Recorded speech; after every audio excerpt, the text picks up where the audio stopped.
Okay, ladies and gentlemen, the day has come. Arsenal has been eliminated from the Champions League semifinals against Paris Saint-Germain in a rather upsetting 2-1 defeat at the Parc des Princes. And they lost both legs of the series here. Lost 1-0 in the Emirates in London there. And then they lost 2-1 in Paris and couldn't get it done. Couldn't pull off the miracle. And it has a lot of people, including myself, feeling kind of sad, distraught, upset, looking for answers. But there is multiple things we can look at to what contributed to this downfall, which was Arsenal's season. A season that seemed like it was Champions League or bust. Like there was no other way after Liverpool grabbed the chokehold of a lead early in the season of the Premier League, and it seemed inevitable they were going to win, and they did. They won quite early in the season, won the title, and so that was out. And all these minor leagues, minor championships with the FA Cup and the Carabao Cup was all out of the window, and it was full focus on Champions League. But little by little, Arsenal suffered injuries. From starting with Gabriel Jesus, Kai Havertz, right? And then you had Gabi, our big defenseman, that got injured and was a total loss to our defense. You could even see in these past few games, Saliba wasn't as solidified as he normally was. I think that's one that really depends on that pairing of Gabi and Saliba to really make an interlocked defense. And granted, PSG nailed some insane goals. Right pocket cornered. Great goals. Fantastic. And they're a good team. They're a young team. And they're proving everybody wrong because, honestly, everybody thought once Mbappe left PSG, they were going to be nothing. They were going to be non-existent, right? But here they are going to the finals on a team that once had Lionel Messi, Neymar, and Mbappe, and none of those stars are there, and they're in the Champions League final.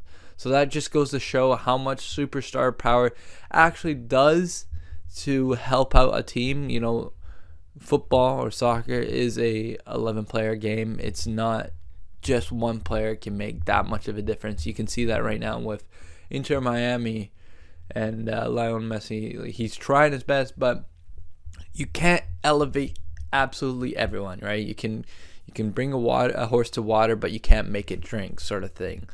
But nonetheless, here I'm gonna get a good pal of my friend from London, England, a guy who I managed to meet while traveling, and we have bonded, and he's an Arsenal supporter as well, and so we're gonna get him on the line and just share a couple thoughts with him and see what were his thoughts on the game and what to look forward to in the next upcoming season. Alrighty, so guys, I'm joined here with my good friend Clint. Clint is from the UK, obviously. I had to get an Englishman on for the opinions of the game. You know, get what the feelings are like in London. Obviously, there's a shit ton of teams over there, so it's always obviously gonna vary very much, but thanks for joining me on this quick little talk here about the game. Obviously, there's not a whole lot of people here in Canada that are huge like football fans or anything like that. So I have only a few select people I get to talk about with, and game didn't go as expected.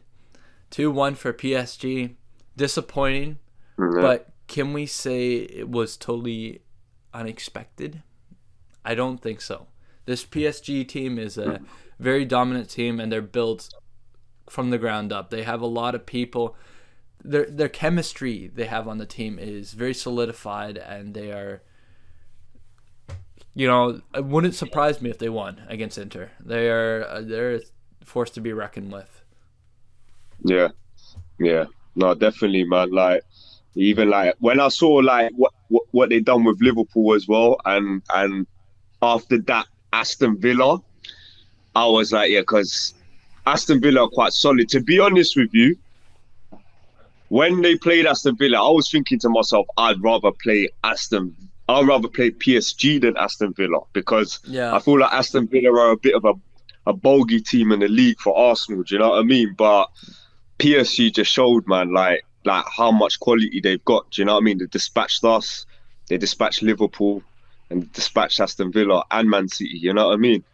So it's just like it's a full house for them, boy. Yeah, Um, yeah, yeah, but overall in the games though, like over the two legs, I don't feel like we did as bad as what people are trying to say, like other rival fans and that. Like, don't get me wrong, like the first 35, 30 minutes, like at the Emirates, like they were all over us. Like, we just weren't getting into our rhythm.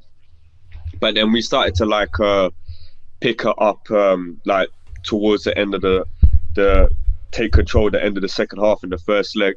Obviously, I couldn't watch the whole of the game after that because my stream lagged. But that Donnarumma, man, I think is that his name? Donnarumma, yeah, yeah. the keeper. The Yeah, keeper. man, he made the difference, man. I don't care, like because like when Martinelli was in on goal the first leg, great save, and then the Trossard one as well, even better. And then the return leg, like the like for the return leg, like again made some serious saves, man. And Yeah, the goals that PSG did score, like, were like, it's not like they were like defensive frailties from Arsenal. They were just really good goals. You know what I yeah, mean? Like that yeah, Dembele goal, yeah. If he tried that again, that probably wouldn't have gone in. You know what I mean? It was just like, bam, inside of the post, in. And then in the second leg, I can't remember his name now, but from the corner, went out, chested it, left foot, like, Raya had no absolutely. Yeah, chance, you know what I banger of a mean? goal. And Yeah. And I was talking about that earlier.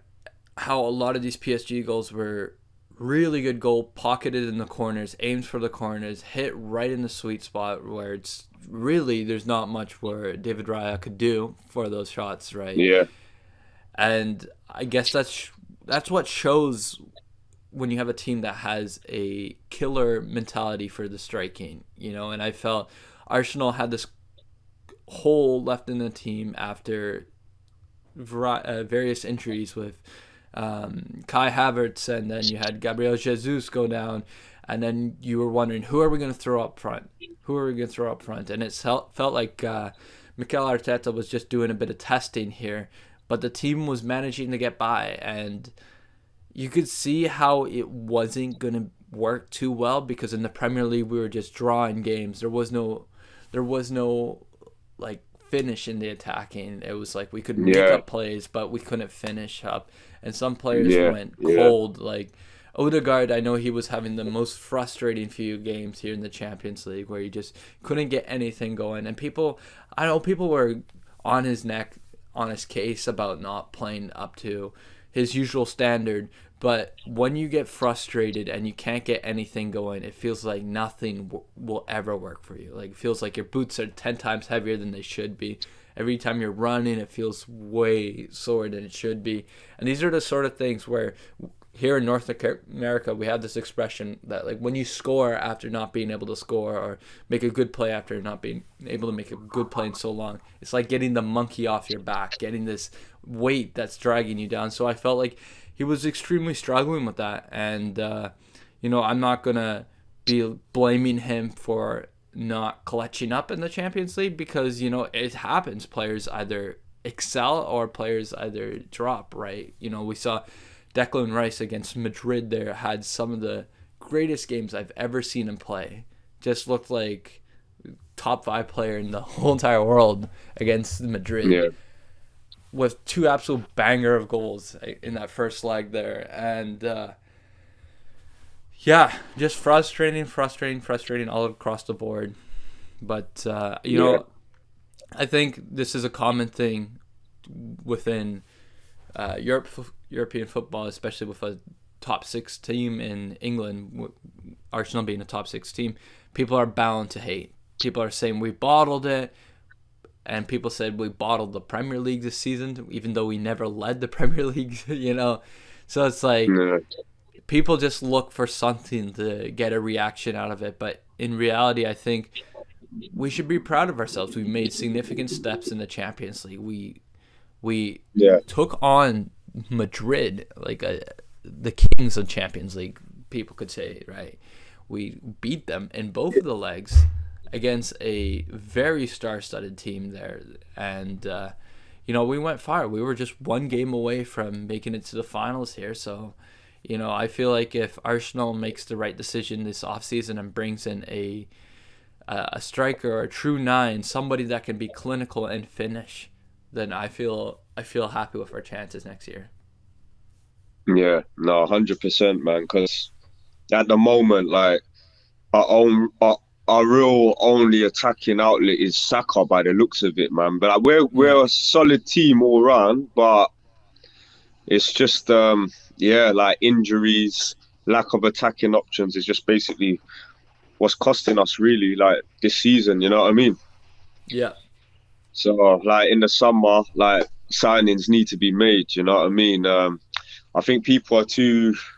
Obviously, I understand a lot of people's frustrations with like Arsenal. They haven't won a trophy now for like 5.5 years, but like people like some people like fans are emotional. You know what I mean? Like people are saying, yeah, Arteta should get sacked, but it's like if he gets sacked, who who is he going to be replaced by?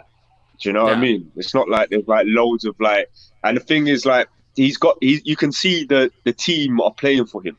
You know what I mean? He hasn't lost the exactly. team. Do you know what I'm saying?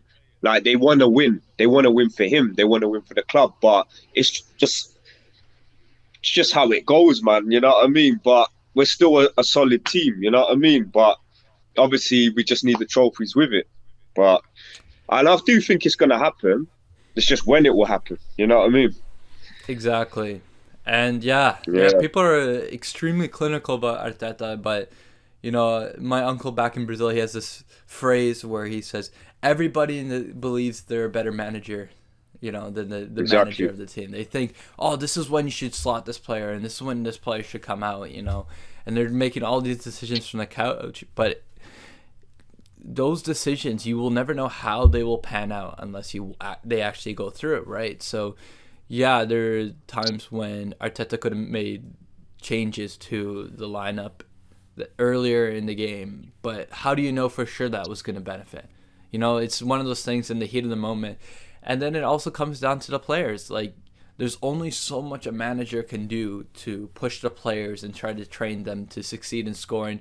But if the players are not being clinical and taking opportunities, I saw at least That's it. 5 or 10 opportunities where shots should have been taken, but we were looking for the cross, and then Yeah, the yeah, box was completely left open. So PSG was able to clear it, and then you know, yeah. no, And no, and this is what I was saying going back to like Donnarumma, the goalkeeper for PSG.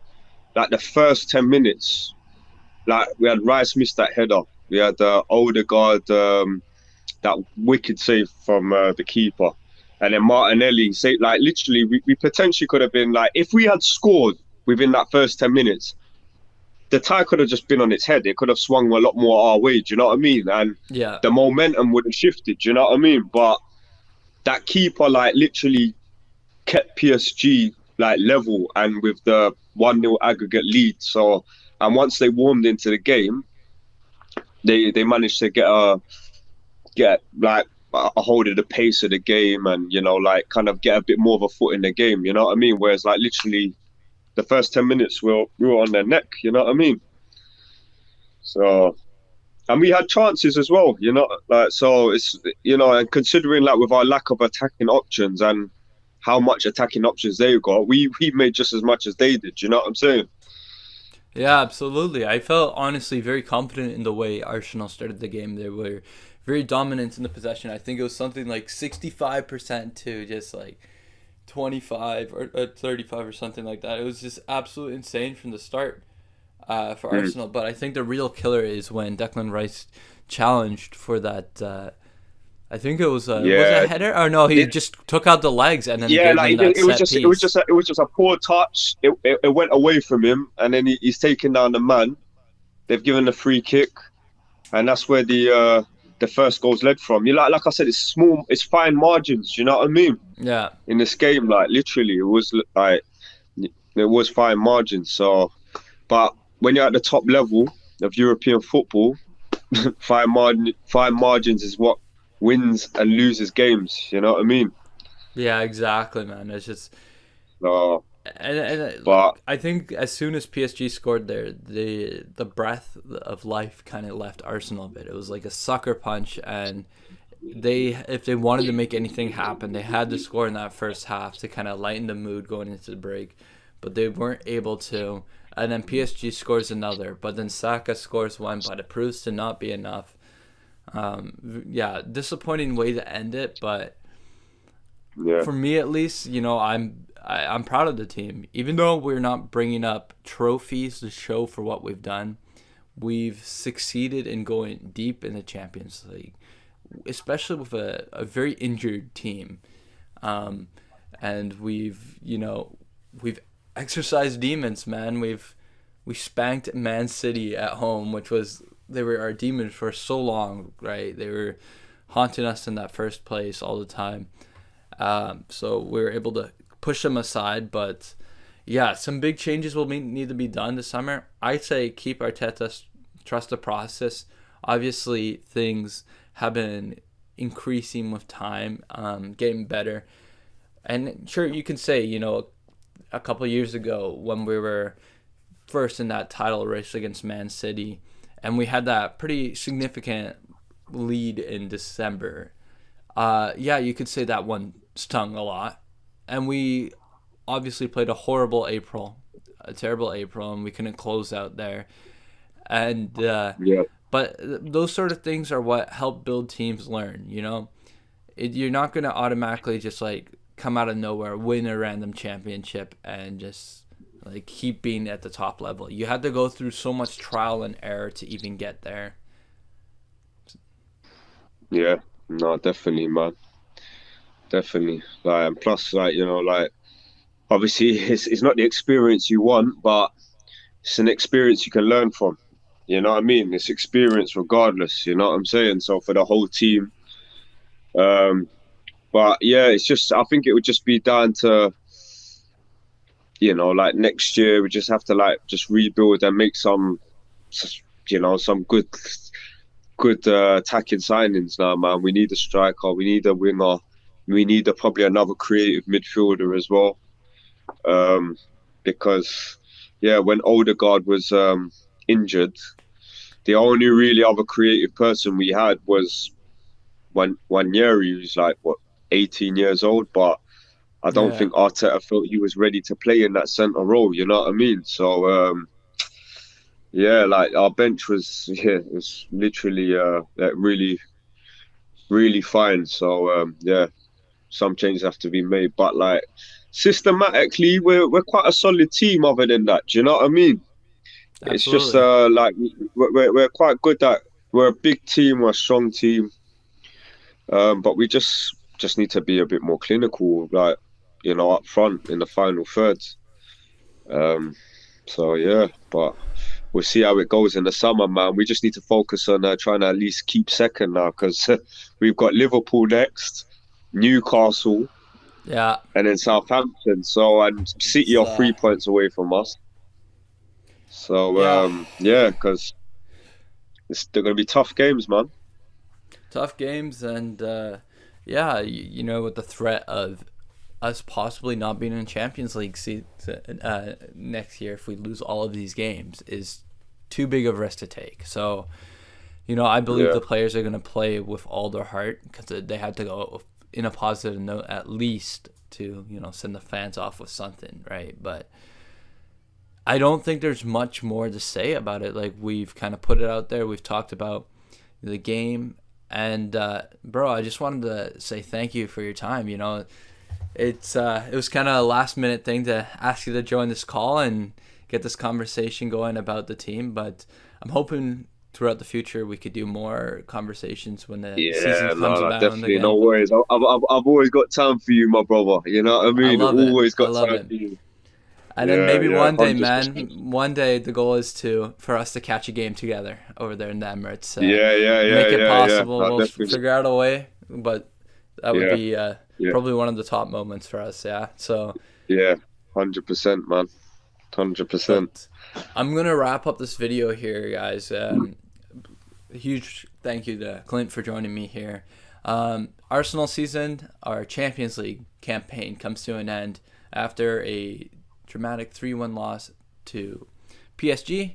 But there are a lot of positives coming up for the next season and a lot of changes that will need to be done.